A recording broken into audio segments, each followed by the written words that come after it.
All right. We're in show number 4. So for those who weren't around for 1 through 3, you definitely are want to go to YouTube and check out Era Group's expert panel series. And we brought some heavy hitters today.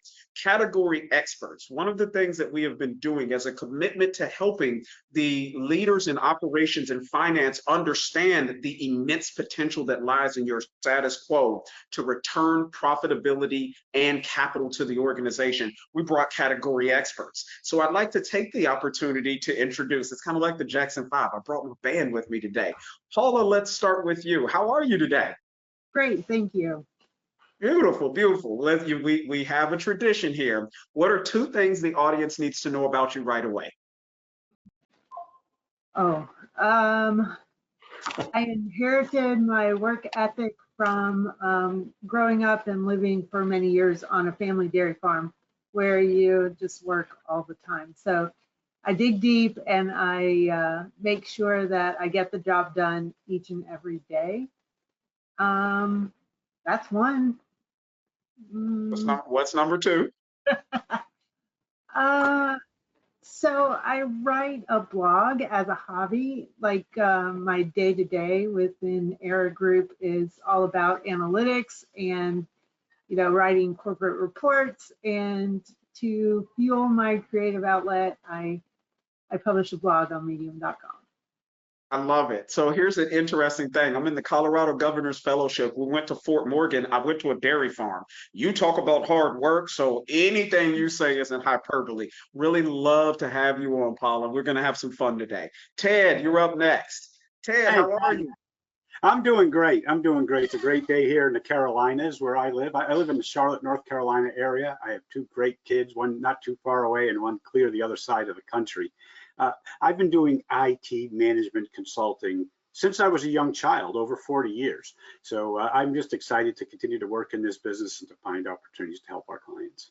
You're not about to cheat the audience. What are the 2 things that the people know about you? That wasn't one. What are 2 things people should know about you right away?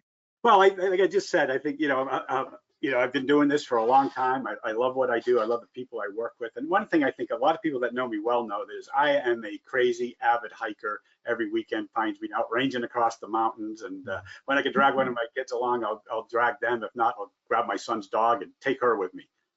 Hilarious. So I'm a Houston boy. I decided in January 2023, middle of winter, let's move to Colorado Springs. I get the kids, get the wife, we're ready to go. And everybody's trying to get me to do the Manitou Incline. I'm telling you now, the answer is absolutely not. So to you as an avid hiker, much respect. Randy Mackay, you're up next. Hey, Randy. Hey, thanks. Yes, I'm in Houston, Texas, and my passion is golf. So I'm not as good at it as I'd like to be, but still plugging away at it. But one of the things that was very interesting for me in the last 2 years. I was fortunate enough to bring my daughter into Era Group, and so for the past 2 years we've been working together, and she's going to be the legacy when I leave. So that's something that's going on with about a half a dozen people here at Era Group that we've introduced our children to the company. I think Ed's doing that as well. So it's really an interesting experience. I love that. I love like the business model. We'll get into it, but that's just one of the things that I think makes Era Group completely different from a business opportunity standpoint. It's kind of like owning a McDonald's franchise. Incredible. So you don't get to cheat the audience. We understand you love passing it down. We understand you love golf. What are the other 2 things that the audience should know about you? If I had my way, I would travel much more often. My wife and I love to travel, and we are just came back from Europe last year, and we're on our way to Albuquerque this fall for the Balloon Festival. Just got back from Skagit, Washington for the Tulip Festival. So we love just taking little short trips whenever we can and see things. And as I mentioned, you passed over this, Chris. My golf game is probably the thing I spend most time with when I'm not with my wife or my family. Oh, no. We didn't pass over that because our host here, as I tip the cap to, Ed here is an avid golfer as well. So we'll get to your Phil Mickelson, Tiger Woods type rivalry that we want to implement in our quartet. But we're going to go one final in our heavy hitter cleanup. David Finkel, how are you? I'm great. How are you? I'm doing well. David, who things the audience should know about you right away? Well, I am a very passionate person. I live my life with passion. I wake up in the morning raring to go. I get up around, I want to get up at 8, but I get up at 6 and I can't fall back to sleep because I want to get started already. And my passions in life are my family and my work. And what's great about Era Group is the life work balance it provides for you. So I don't have like a 9 to 5 work and then after that is family. My life is seamlessly integrated between my work and my family, and it's a great balance. And I'm so thankful that I found Era Group 20 years ago. So I'm one of the old timers here. My number two thing to know about me is I am a car collector, a classic car collector. And I don't know, somehow I got the bug about 6 years ago. And it's an addiction, I have to say. So I get a car every year. My wife has been very patient and understanding, and that's the key. And the only thing stopping me now from getting car number 13 is I've run out of garage space. Okay. Now, audience members who are evaluating whether or not you should join Era Group, talk to David.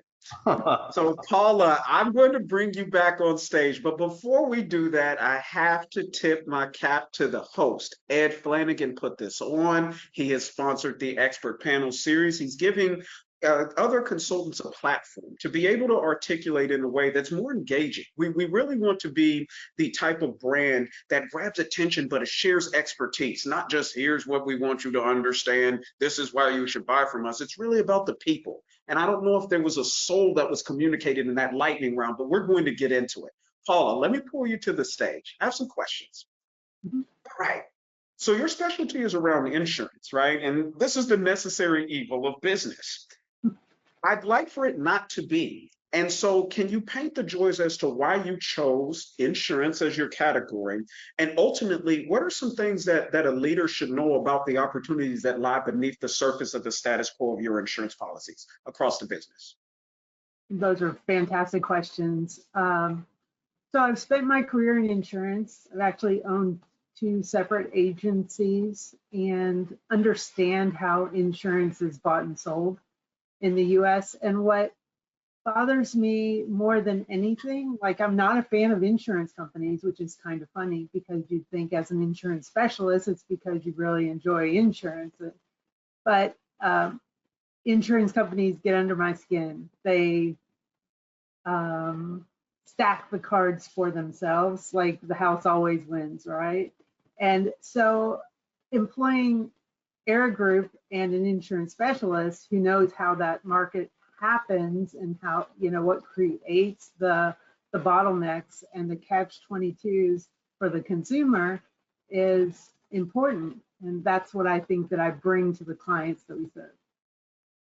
Love that. I love that. So I'll ask you, what's a significant win? Do you remember that first one where you just really were like, oh, I've made a great decision coming to Era Group, that time that you felt it? Is there a win that stands out to you?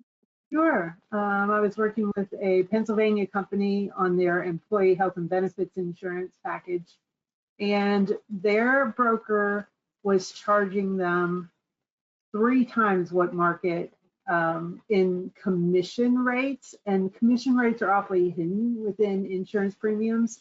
And so with no other leverage within the carrier space, we cut commission for the broker by about $200,000, which was a huge win. Ooh, okay. So here's the interesting thing. Let me pull up and speak on behalf of the host. I remember Ed telling me a story. He's like, Chris, I was the CFO of this mortgage real estate company, home builder, excuse me. Market was going through a bit of turbulence, and an Era Group guy shows up, and he's like, hey, I want to be able to analyze your ledger and save the money. He's like, get out of here, get out of here. And 6 months later, Ed is like, okay, all right, because the guy's diligent, he's persistent. The interesting thing is at the end of that engagement, it was $250,000 just lurking beneath the surface of the business. The great thing about that is that becomes a bullet on Ed's CV. See, whenever people make the decision to do business with Era Group, they actually improve their CVs because these are not atypical. 200,000, 250,000. Let me pull Ted on stage and see how IT saves. Ted, from the category of IT, number one, What was the moment where you were like, yes, I've made an incredible decision to choose Era Group? And then what's that big win? So there were actually two, and both of them, on projects that we did. One was related to, everything we had done was more related to products and things like that. And they have savings, but not huge savings. And when we got into one particular client, it was a client that had a unique product that was an information product that was hosted in a data center. And they were very sensitive about leaving that data center because it was such an important part of their business. But we went out to the marketplace and looked at other people that could provide that same service to them. And almost everybody else came back at close to half the price of what they were paying that incumbent provider. We went back to the incumbent provider who really didn't sharpen their pencil at all and said, hey, you're going to lose this business. They want to do business with you. So that incumbent provider came down and met, pretty close to what those other bids were. So the client was extremely happy. They saved a ton of money. They kept their provider. They had no interruption of service. And of course, it was a great win for the client and for us. I had another similar one, which was a client that was in the, and this was a few years back now, because I've been with Era Group for 17 years. It was a company that provided a lot of hosted application services like hosted Outlook and things like that. And so they had a big server farm they were running. And so they had to maintain the maintenance and all these different devices and the communications infrastructure and a very large data center. And we looked at a lot of different options for how they could provide that maintenance through third-party providers, through alternate providers, through different types of maintenance plans that they were buying. And again, very similarly, and this client had a very large expenditure, and we saved them about 50% on what they were saving. So those were two that told me really early on that there are just some really great opportunities out there. Here's what I love about Era Group. I love when you all get on and tell your stories because we're getting breath now. One of the things I heard over from David, Michelle, one of the clients, as people have come on, Bree, Becky, it is the change management side that makes it fearful.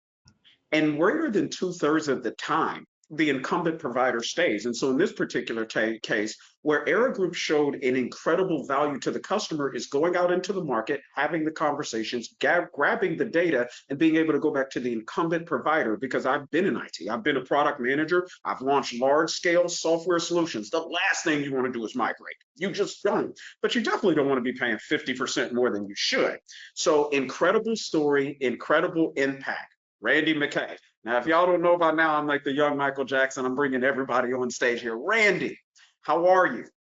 Doing great, doing great. Love to talk about our big wins. One of the things that ERA can be for a client is a catalyst. And one of the largest successes we've had was with a company that had acquired many, many cold storage facilities for food. When we got to them, they had 300 locations. And every one of those locations was doing their own thing. So one of the things that we were able to do was partner with their procurement department to get everyone together, buying from one company, buying the same products that were best in class, greatest value we could deliver. And over our engagement, the client saved over $1.4 million. But more importantly, again, we created that catalyst for the procurement department to roll that out in other areas of their business, because now they had all those 300 people working together for the benefit of the company. So that was a really big win we were proud of. But there are also small things that we do at Era Group. One of the things that stands out to me, we were working with a timeshare company that owned multiple properties in Colorado ski country.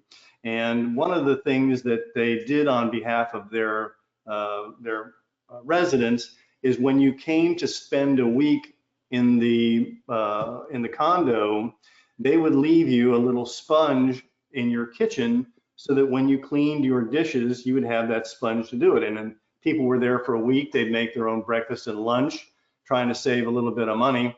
And that sponge was actually the largest cost item they had in their category. They spent almost $34,000 a year buying 24,000 sponges. And I call this my yellow sponge moment. The sponge that they were buying cost them about $11 a dozen. So it wasn't it was about $16 a dozen. And when we asked them, how do you use this sponge? They basically put it in there, it's there for a week, and they toss it out. So it wasn't something that was going to be around for a while. So as an option, we not only priced that sponge and created some savings, we also said, hey, if you'd like to, you can buy the same yellow and green sponge that you buy for your own house. And if you buy that sponge, you will save $23,000 on your $33,000 purchases. So you can guess what they did, Chris. They now use yellow sponges in all of their condominiums. But it's one of those things where Era Group gets into the nitty gritty. How do you use that? What do you use that for? What benefit are you trying to derive? So I consider that my yellow sponge moment. I love that. Here's an interesting thing. Again, that the whole purpose of this series is so that we can bring disparate stories together. Here is the common theme. Doesn't matter if it's a client that says it, doesn't matter if it's a consultant, I don't care if you're what category you're in, Era Group does the heavy lifting. That's my favorite part. Like my favorite part, having been somebody who has been responsible for vendor management, vendor oversight, is when you have somebody who you can trust to take over. It is the worst thing ever to have a full plate and to have to stack something on top of that. So our cleanup hitter, David Finkel, I'd love to talk about logistics and shipping. That thing, if you're moving product, you're the guy. So let's talk about your big win and your aha moment. We can go back 20 years ago, 10. When was that moment you had where you were like, oh yeah, this is it? Well, it's interesting you put it that way because I joined Era Group 20 years ago and I came from being a CEO of a global direct marketing agency. So my DNA is really rooted in ROI. I'm all about the data and finding those aha moments, as you put it, Chris. And I came in and I started contacting all of my holding company CEOs in the advertising world, not following the Era Group model, which is a very precise operational model where we know which clients are good fits for us, we know which categories are good, but I thought I knew better. And I remember I went to a procurement meeting with Ogilvy and Mather, which is where I used to work, and there were 18 procurement people and me. And as you can imagine, the meeting didn't last very long. So I was very humbled. And I said, you know what, I'm going to follow the Era Group model. And my first client was a $7 million revenue herbal tea and vitamin company. And I said, you know, this doesn't make any sense at all to me. What kind of, spend could they have? Well, sure enough, they spent $350,000 on UPS because they were an online company. I'd saved them 40%, $150,000, which represented over 2 margin points for them in their profit, which is huge for a company that small. So I said, you know what? The recipe works, and I'm going to follow it. So that was my first win, but I've since evolved. And the reason why I like freight is it's a very highly strategic category, right? We talk about indirect costs, which is the core of what we do. But I have to tell you, when you're working with supply chain, logistics model, and ultimately the connection between the client and their customer, logistics and freight is a core cost, I believe.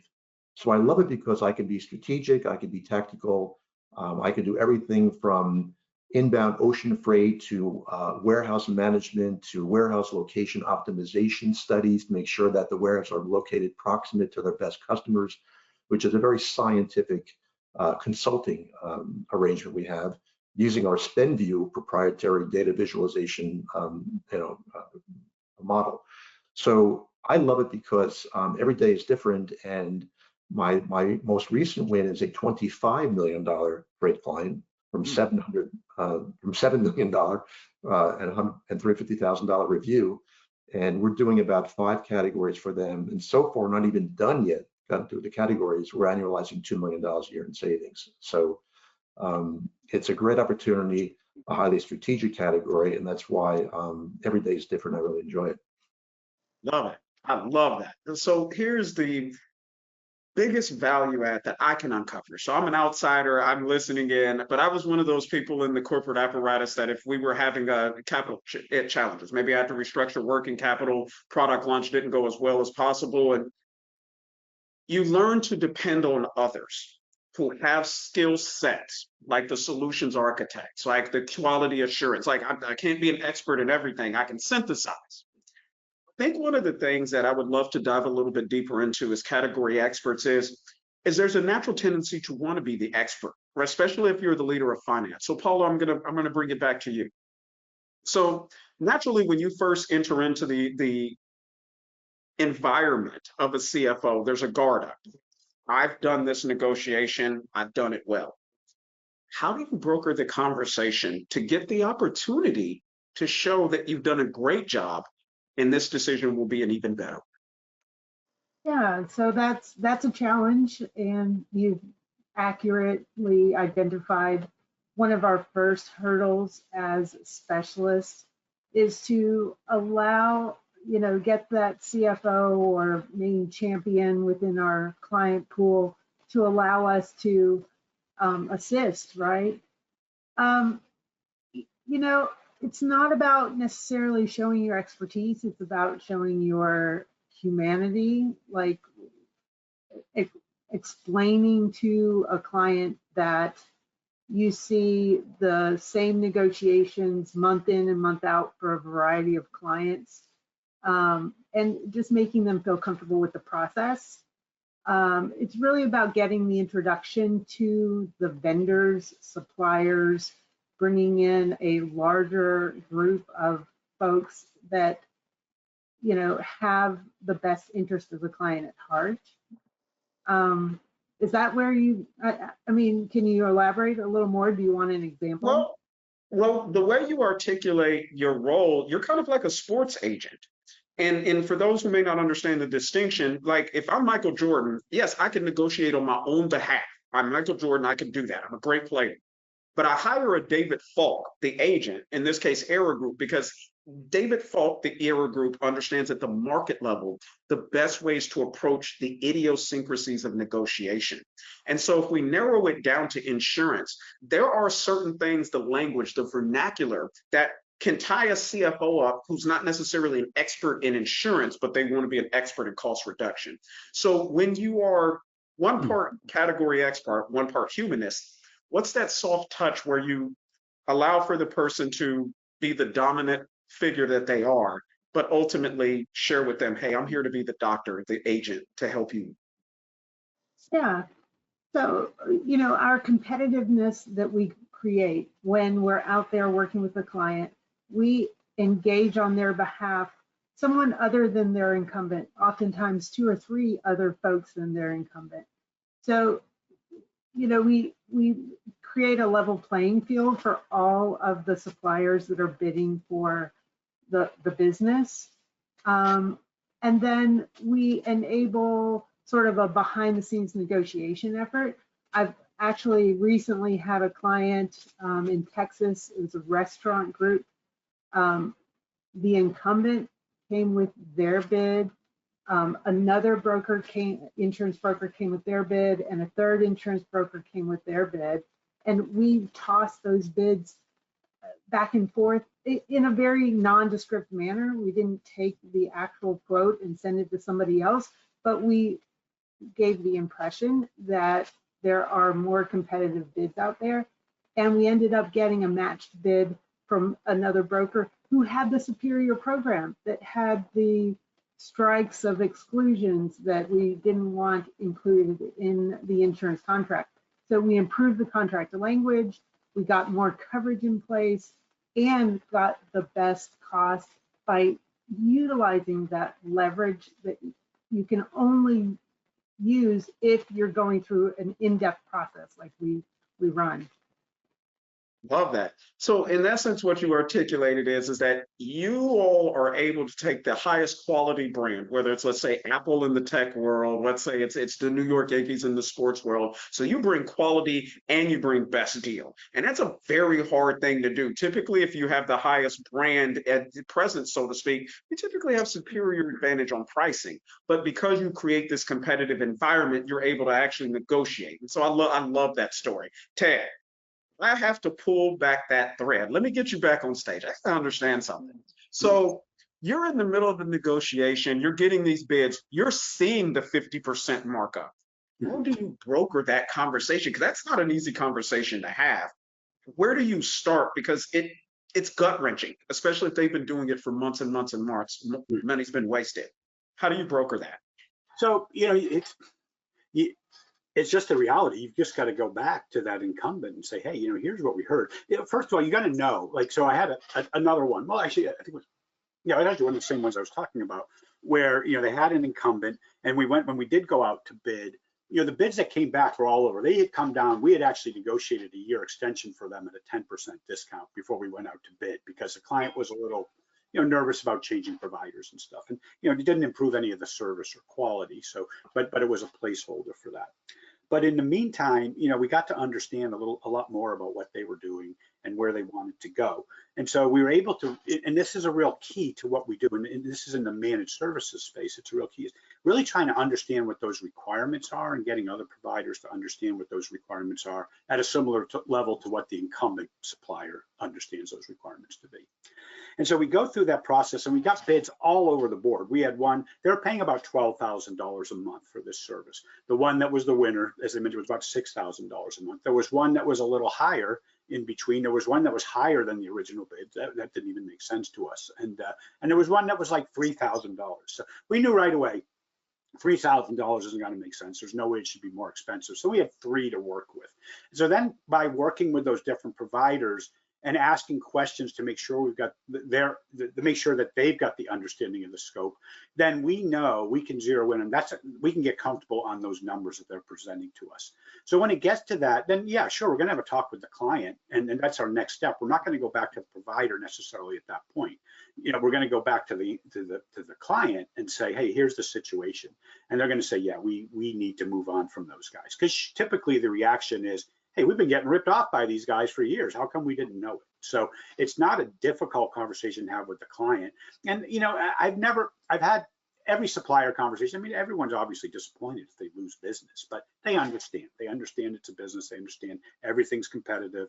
The fact is, a lot of times people get comfortable in relationships they've had for a long term. They don't manage it, and they don't scope to what's happening, and things change. And so it's part of the normal business cycle, but it's something we run into all the time.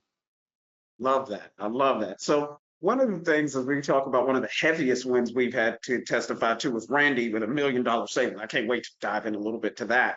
Here's the interesting thing. We haven't really articulated why it's easy to do business with Era Group, and it's a contingent model.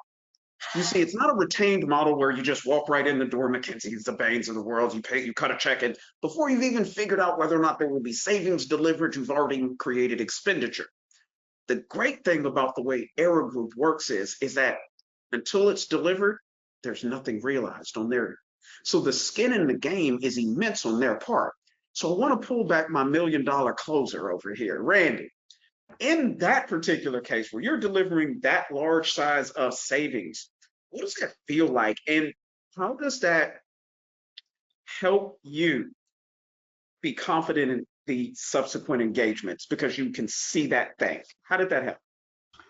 Well, I'm not sure I'm following the question, but in the 18 years I've been in ERA, I'm closing in on my 300th project. And I guess one of the things that Era Group brings to any client engagement is the breadth of expertise. So in the United States, there are about 80 of us that specialize in about 50 different expense categories. So while you have Dave doing freight, Ted doing IT, and Paula doing insurance, Ed has 80 people at his fingertips that he can pull in. It's like the old Mission Impossible series where Mr. Phelps selected the right people for the job. So regardless of who the client is, Era Group has that expertise.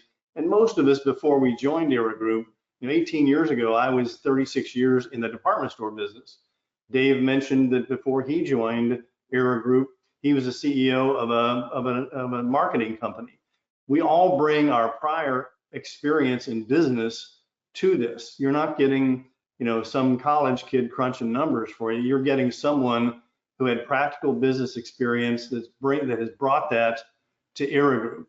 It happens that I created this cleaning category from nothing at ERA in the US. It was not a project at that time. We've had others that have brought their expertise to Era Group and increased that number to 50 categories from what it was 18 years ago, around 30. So there is great business experience, great, and we all interact with one another. We work together on projects with common clients, working under Ed's leadership. We all try and bring that same can-do attitude and that experience to the clients. you know, I like to say that every client needs cleaning. I've explained to you some wins in the supply world, but we also take care of cleaning services, and there have been some big wins there, trying to find opportunities for clients to really get the best possible match for their specific needs. Those 300 projects, not one of them has been like any other, and we bring that sort of common approach that no two clients are the same. Every solution is customized to that client need, so it's quite a value we bring to the client in that regard. Run answer. My cleanup hitter is coming up. I want to share something with the audience. So I was formerly a client solutions executive for Insight. CDW is our largest competitor. When we talk about freight, here's some, hopefully the value-added reseller community doesn't kill me for this one, but if I wanted to make margin, I made it in freight. If I had really, really heavy equipment like servers and things of that nature, rather than get the margin on the product, I could lower the product and I could use it on freight. So freight is a right place to start. So I'll bring my freight expert in. Now, David, talk to me a bit about, for the necessary evil of freight, the necessary cost, excuse me, where or how did you develop the methodology that you do to basically extract the savings that you did for the $7 million company and to build a thriving business for 20 years over it? So it's all rooted in the data. And I have, I guess, my brain is heavily on the left side, so it's very analytical, and I kind of see numbers visually. And I'm not great at direction. I get lost all the time, so I've got my weak spots in the brain, but this is my strength. And I can very quickly, almost like you mentioned earlier, Chris, go into the doctor, a health check. I can do a quick exam, of invoices, of GL data, even having a conversation with the freight manager and kind of feeling him or her out in terms of, are they fully invested? What motivates them? And we talk about, it's very much both a people business and a data business. It's really the art and the science of having a successful engagement. So I always find that aha moment in the data. And it's also, how do you navigate your way through the process where you have both incumbents and you have prospective suppliers. And I like to present a positive story to each as they're preparing their RFP response. So to an incumbent, there's usually many incumbents who share the business. I say, hey, you've got opportunity to grow your share in the business, but you got to come back with market best pricing. To the prospective suppliers, I say, look, this client that has more than one supplier, so there is room here for you to displace an existing supplier and grow your foot in the door and grow a share. But I can't go to the client with less than 15% better than what they're doing. Why would they switch and disrupt their supply chain? So it's very much, I always say I major in cost reduction, but I minor in psychology. And when you think about it, you've got three sets of situations going on. You have a relationship that is three-legged stool, right? And there's two parts to each of those relationships. So the first one is error group with the client, error group with the supplier, and the supplier with the client. And our job, and Ed's job as the client relationship manager, is to manage all those relationships and make sure we're all on the same page and nobody feels threatened. And behind these people who are the day-to-day people, you've got a pricing analyst to accompany the freight rep, right? You've got a client, CFO, but you also have the freight manager. And at our group, I've got myself, the specialist, and I've got Ed. So it turns out to be 6 people coordinating their skill sets and their psychology into managing a relationship. And I want to close with something that applies to all the categories here. When you think about it, our model is almost too good to be true. Because where are you going to get a contingency fee, success fee engagement where we bear all the risk, number one, and where are you going to get a team of people like you have on this call, 20 plus years at the C-level, either running their own business or having a C-level position at a corporate company, who you can parachute in and parachute out. And then you have them monitoring and auditing your results for many years after. It's just not practical to have 4 of us and 8 others in your organization on a full-time basis. So I always like to say, when clients ask me or prospects ask me, tell me, who are the biggest competitors to Era Group? And I say it's not a who, it's a what, and there are two of them. The first is fear, and the second is inertia. And fear is, what if I find savings that the freight manager didn't or the CFO didn't? Well, you know what? You're a hero because you had the sense to engage a specialist organization like Era Group. And the second is inertia, which is, I'm too busy now, call me in 6 months. So it's not an easy sell, but the answer to that is, you want to wait 6 months before you start booking those savings. That's a half a year of improved bottom line results for you. And secondly, behind that inertia is a feeling that it's more work. So our process is 95% outsourced. We're not going to park ourselves in a conference room like a McKinsey or a Bain and deliver a phone book size document that you have to implement. We create the data analysis, we present the options report, you select what you want, and ultimately we're going to monitor results and get compensated on measurable results on a go-forward basis. So I think if people can understand that, how the model works, even with complex categories like freight that are highly strategic and core to your operations, that's where the big money is in categories like freight and like packaging, as well as all the other ones that combine to kind of put a lid on that expense creep that happens every year within organizations. Love it. Very well laid out. I think the inertia, status quo, we give it a lot of different names, but it ultimately boils down to, are you creating more work for me? And am I going to look foolish for not seeing it myself? And so I'd like to give kind of an analogy. You feel not very well, you go to a general practitioner. You tear your ACL, you go to somebody who works on ACLs and the joints in the body, the specialist. And so, Paula, as a specialist in the insurance category, what are some of those barriers when you hear them, if you heard them, you're just like, God, if they just understood this one thing about the insurance side, it would help them see it's time to see the specialist versus the generalist. Yeah. So I would say that's more along the lines of year-over-year increases, unexplained increases. Obviously, insurance is a category that has its typical market trend nationally. And is your broker speaking to you about a national trend? Are we following that trend line? Are there steps that we can take to eliminate certain risks to bring that trend line under control? Do we understand what the per unit cost of insurance is?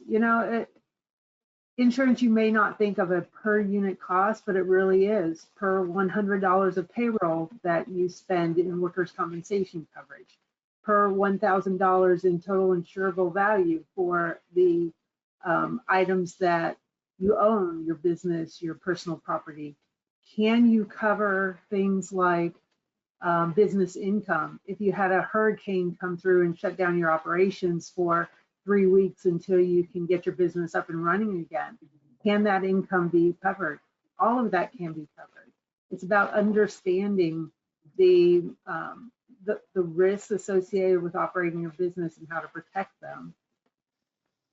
Love that. So interestingly, if you're in the southeastern part of the United States, and I'm about to bridge over into IT, one of my best clients was a director of IT for Plastic Omnium and out of South Carolina.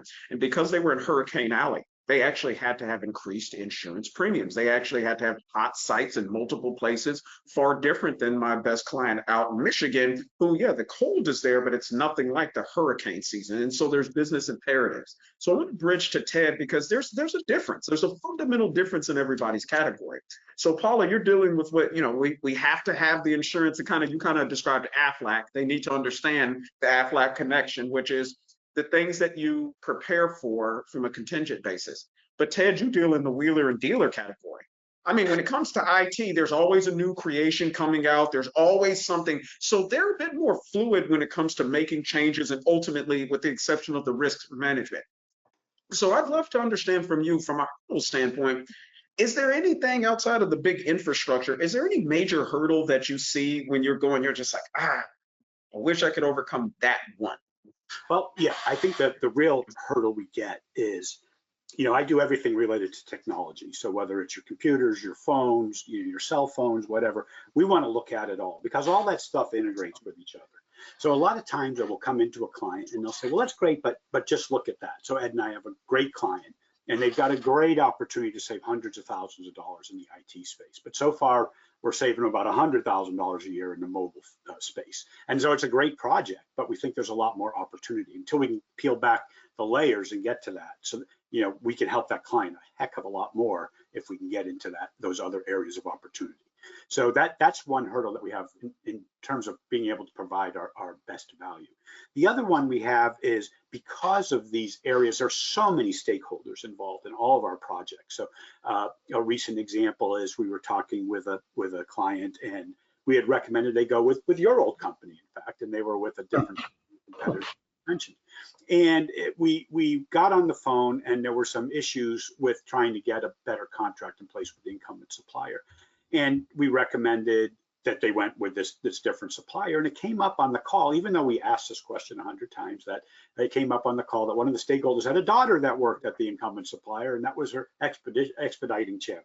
So that kind of changed the conversation. So there's always those kind of hidden snags you're not going to find, but it's really just a matter of stakeholders because people have different investments at different levels. IT leaders are at different levels. Some come up to the technical ranks, some are more managerial. So, you've got to deal with a lot of different types of personalities in the space and a lot of different fiefdoms or, areas that people have some responsibility for. So when you're trying to change things that affect a lot of people, it's a bigger effort.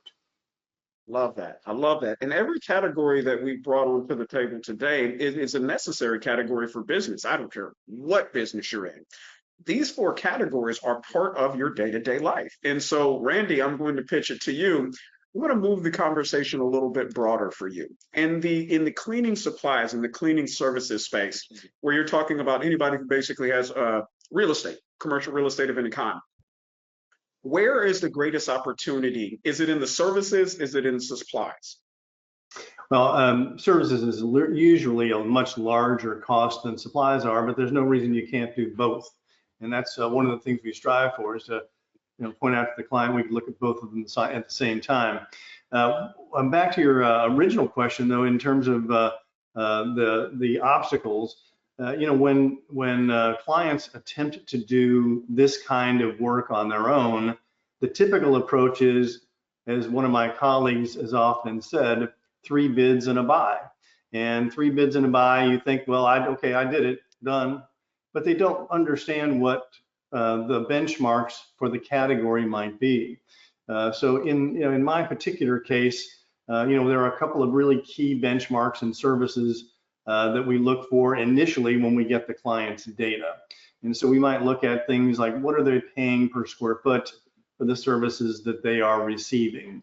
And that is a fairly common benchmark in the industry. There are other benchmarks like productivity and that sort of thing. We look at cost of supplies per person. But I think more importantly is we don't just go out and get 3 bids. We create the scope of work that is most appropriate for the client so that they're receiving the service they need. If it's a high image or high customer count that goes through there, they may need more work than a typical office building might. So we try to customize the work to what's there. We try and measure the appropriateness of the proposal, as Ted illustrated earlier. Too cheap is not too good. So if someone gives you a lowball bid, chances are your client is going to be disappointed. So we're constantly looking for that Goldilocks blend of best quality and best value at the same time. And we will often steer clients away from the cheapest option. We really want the best value. Love that. So Becky and Bree are the medical specialists on the team that really work in the physician space. And one of the things that Air Group does incredibly well is really get down into the weeds. So if you are somebody who focuses on, I'm just going to save you the most money, so I'll get you the cheapest gloves, right? So you're talking about a place where you got to be hermetically sealed. The cheapest gloves rip. Now, if you're not somebody who works in the weeds as Era Group does, then you're going to miss the opportunity to understand there's a balance of quality and cost savings. Ultimately, disrupting the operations doesn't do anybody any good, no matter how much money you save. And so that's the psychology portion. And I wanted to bridge that in because, David, you talk often about the psychology as you shared kind of your story here. And so the inertia, the psychology, the biggest hurdles, after 20 years of seeing them, how do you guide that illumination moment? Because it's typically like an Oppenheimer moment. I get it. I get it. How do you guide them through the inertia and pull away from that? Well, interestingly, a good specialist at Era Group should partner with the client acquirer and relationship manager like Ed to help close the opportunity, because we can bring to the table, particularly if we're the largest category, that sort of analytical rigor to the discussion and give anecdotal stories about how we've had success in that category, and maybe we bring on a few other specialists. So the inertia is a role that we can help, is an area that we can help mitigate by being involved during the, well, as I'll call it, we don't like to call it a sales closing process. We like to call it a relationship development process. And once in there, you have another sort of inertia thing, which is how do you deliver the news to the client that what they're doing today, despite every client's diligence in terms of managing costs in each of these categories, isn't quite optimal. And that could be understanding how to work with personalities and egos and that whole dynamic between the CFO and his or her reports in terms of the freight manager. So in what I do, I'll take it back to the health exam. And we go in saying, what are your pain points, right? That's a standard approach to uncovering where they might feel. And usually the pain point is very much like freight. What specifically? I don't know, that's why I hired you. And I love that, because once in the door, we can start taking an x-ray, so to speak, and understanding what's ailing the patient. So I like to go what I call broad and deep. And most clients have freight systems that are way too complicated. And they typically have been put in place based on legacy acquisitions of companies with multiple warehouses. So I'm working now with a client, we just signed them last week, 31 freight suppliers. And I ask why, and they say, well, they each do something special for us. I said, well, that's just not possible. So, if I can consolidate, from 30 to 6, they're going to save soft costs, which is the administrative time, less billing, everything around the entire organization to be fewer. And also naturally, volume freight gives you better savings. So that's the broad side. The depth side is that they don't really know what's going on within the vital organs, I'll say, because they're not visible unless you do like a CAT scan. And the CAT scan that I do is say, what's really going on behind the scenes here from an operational standpoint? So a great example is, and this is a shared client that Ed and I worked on, is a client who was in the furniture rental business for trade shows. And they had about 50 warehouses, and they put things in like couches and lighting and red robes and carpets and everything. And I said to them, why is your freight cost so much?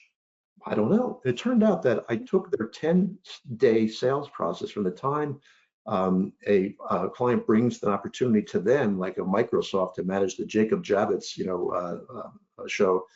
What happens during those 10 days? And when do you give the final notice to freight, the warehouse, that those couches have to be shipped to the trade show so they're available the day the trade show starts, because the show must go on. So it turns out they took 9.5 days and they also dictated the salespeople the date of pickup at the warehouses. That's just upside down.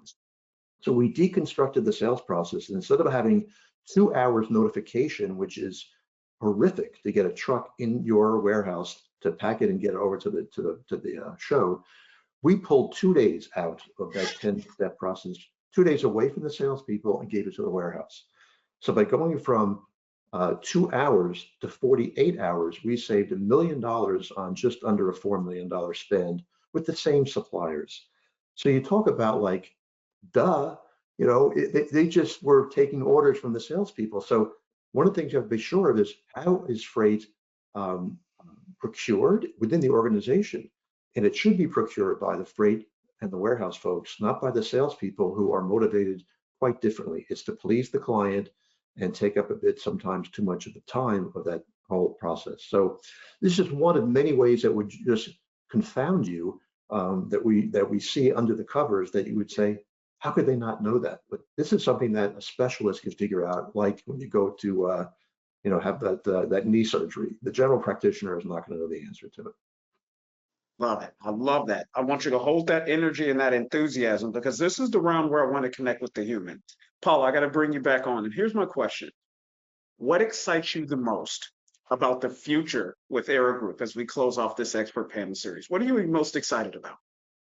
Yeah, so I was thinking about this earlier, and what excites me is the variation in our day to day. Like when I have a new client come to me within whatever industry, like it's amazing.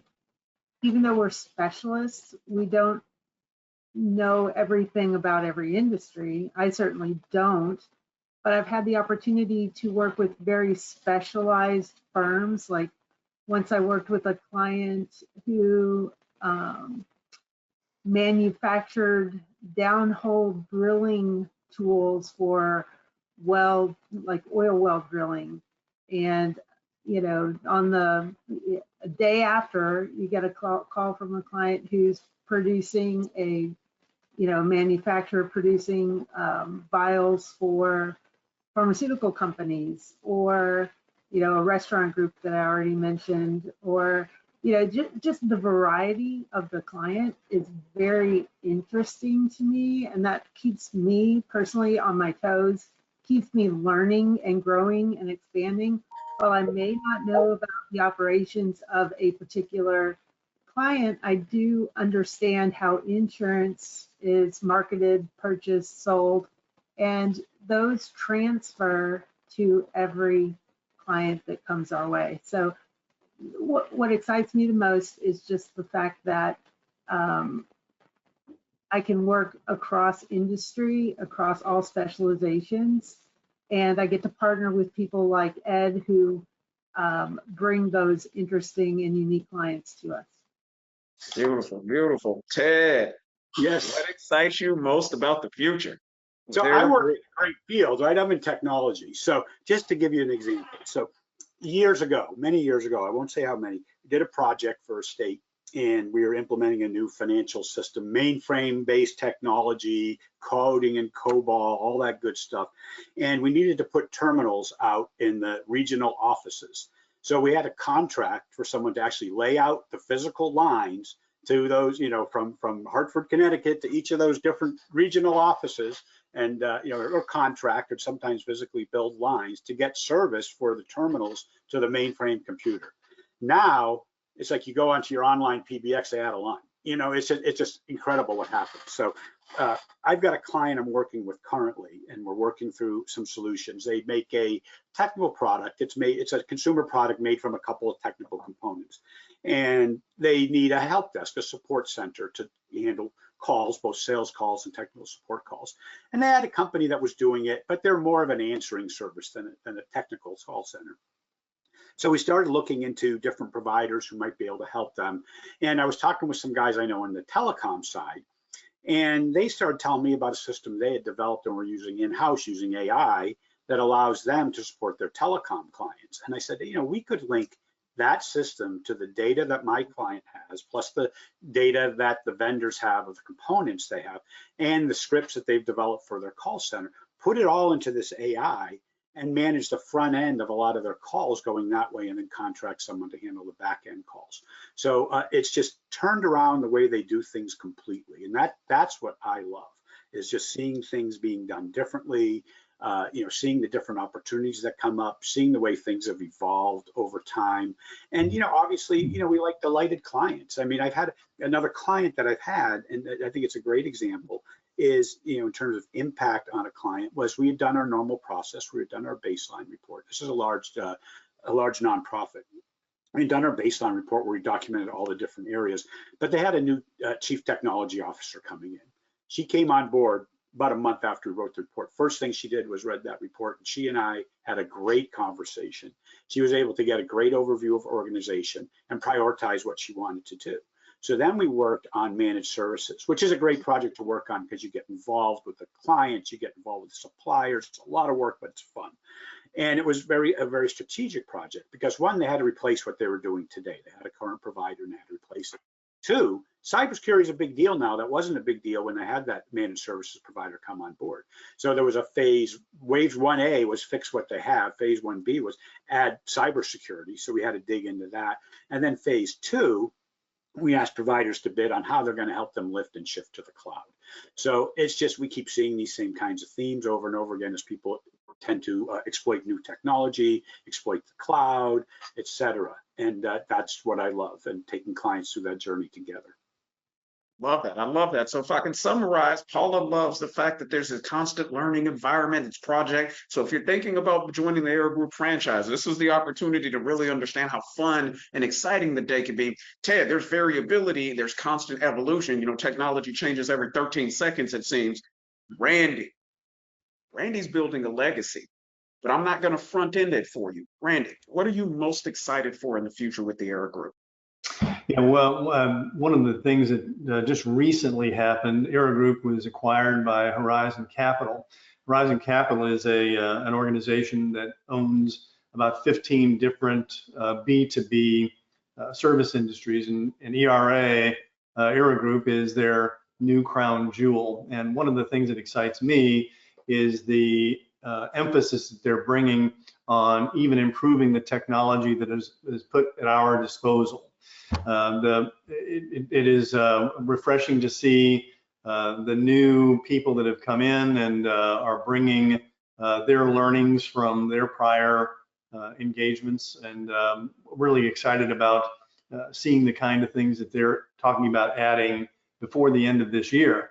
So that's some of the tools that we can use to create better value for our clients in less time. That's really what the emphasis is how can we deliver this project to our client in a faster, better, more reliable method. So that's what most excites me is I'm leaving this legacy to my daughter in good hands with a lot of people that are going to drive this going forward. Love that. I love that. So those for you who are baseball fans, David Finkel is our cleanup hitter. He's going to close it out. We've got the bases loaded. Paula loves variability. Ted loves evolution. Randy loves the stability, the forward thinking of the business. David, what are you most excited about as the future, 20 years in, future with Era Group? My headline would be endless opportunity and growth. And I mean that in terms of all aspect, growth of the organization in terms of, as Randy says, technology, the people we're bringing on. Let's face it, I started 20 years ago, and another couple of years. By the way, I have no thoughts whatsoever of retiring because this is in my blood. I can't live without it. I know it sounds weird. I'm fortunate enough to love what I do. I don't look at it as a job or work. It's my passion. And when I first started 20 years ago, I remember I went to our first national conference. There were 30 of us. There were 5 tables of 6. Now we have international folks coming from around the world, videos, we have golfing events, rodeo, you name it. So I've seen a lot of change, and it's all been for the better. And what excites me is that, believe it or not, I look at, I've worked about 40,000 hours as a freight specialist. And I know they say it takes 10,000 hours to become an expert at anything. I'm still learning. I'm still growing, and the business and the freight industry is ever changing, just like the industry that all of us work in is changing. So it's very hard to be passionate about anything for 20 plus years, as most divorced people know. Unfortunately, I'm not one of them, but it's hard to be passionate, but you have to find something that is a great fit for you and an organization that you love. And Era Group is filled with fantastic people.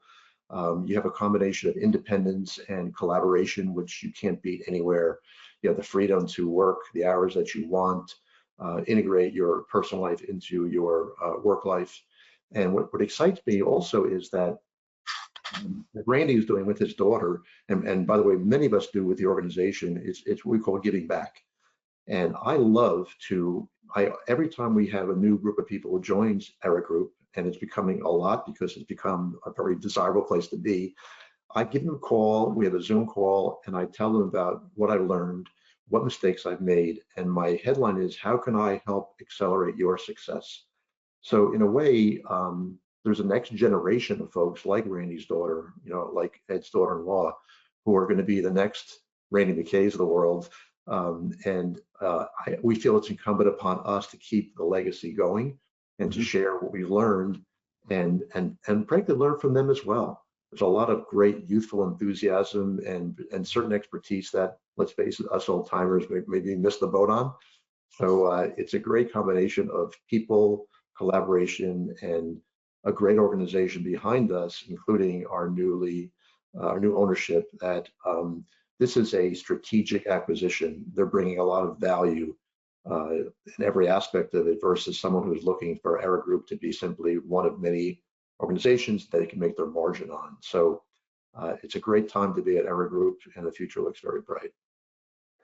Love that. You also are trying to get a driveway big enough for that 13th car, right? So we're going to go there. I really thank each and every one of you, Ted, David, Paula, Randy, host Ed Flanagan. So for those who need to understand, how do I engage with one of our great specialists here? That's E Flanagan at eragroup.com. You can also go to the homepage, eragroup.com, click Find a Consultant, click F for Flanagan, and his information will be there. I want to thank everybody here today, and an amazing opportunity as we close out our category specialist, and an extraordinary week to each and every one of you. Bye-bye. Nice job, Chris. Thank you. Thank you. Bye-bye. All right, see you.